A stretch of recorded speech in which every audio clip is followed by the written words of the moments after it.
Putting the show together for me is like putting things into a certain perspective. My name is Matthieu Humery, the curator of Constellation, Diane Arbus, presented here at the Armory. So the works that were presented is part of the printer set, the master set made by Neil Selkirk, who was the only printer allowed to print images from the Diane Arbus estate. So there is in total 454 images. The challenge was like, how do you present all these images together at one piece of art, like as one work all together? That's why I decided like to present the show the way it is right now, with this kind of three-dimensional aspect, with no walls, with no chronological order, with non-linear presentation, all of that in order to really put the viewer into a certain perspective. You organize yourself within the space, within the exhibition, and it obliges you really to look around as much as you can. But I was reading Chronology, which is a Diane Arbus biography, and I was reading that book in the subway. And then at some point I realized I was right in the front of the subway map of New York, and I thought that that should be the way how the show should look like, of course with a three-dimensional aspect, but I had like this kind of epiphany or synchronicity, as she was an artist from New York walking around in the city, in the parks, and most of the pictures has been taken here in New York. So I thought like this would be the perfect perspective in order to organize the show. So I tried to translate that idea within this installation.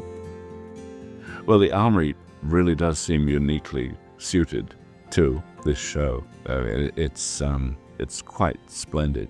The way you come into the show, the whole scale of the entry is quite extraordinary, and you really feel that you've arrived at a destination when you come into the show. A number of people have remarked as you walk through the show, people have always talked about the similarity of the show to the idea of her walking through the streets of New York and seeing the people that she photographed, and this ability to see people, live people beyond the photographs, seeing the stuff in the mirrors, having this feel for seeking out subjects. There's a strong sense of that as you go through the show, that each picture is completely separate, completely individual, and should be evaluated like that. And it does give the viewer, the person visiting the show, the infinite capacity to choose what they want to look at and spend as much time as they feel like with any given picture. And I think really importantly, to miss some. And there's no way you can know whether you've seen everything. And that just means that any visit to it is going to be unique. It has a remarkable capacity to be seen in the terms that you want to see it, which is exactly what everybody involved in it wanted to have. So the idea of the show is like really to spread out all the pictures. There is no chronology, no organization around themes, nothing except for the box of 10. The box of 10 photographs is a body of work she made in 1970.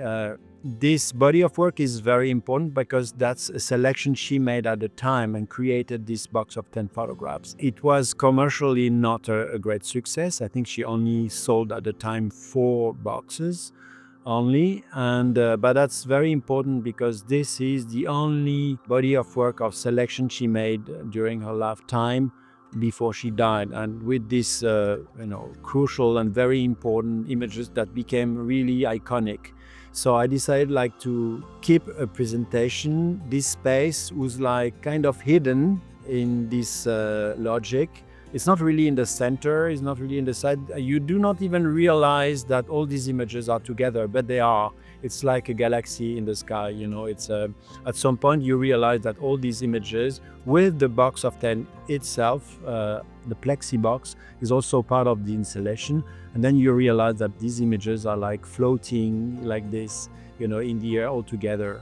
What makes these images so special is there is this kind of strangeness she was able to catch to any person, known, unknown. You have like artists, children, all kind of people. And through this lens, this very specific vision, you realize we do all have this kind of strangeness somewhere at some point. And I think that's the beauty of it. We're part of that world, and the mirror also like us into that perspective. We're part of this show.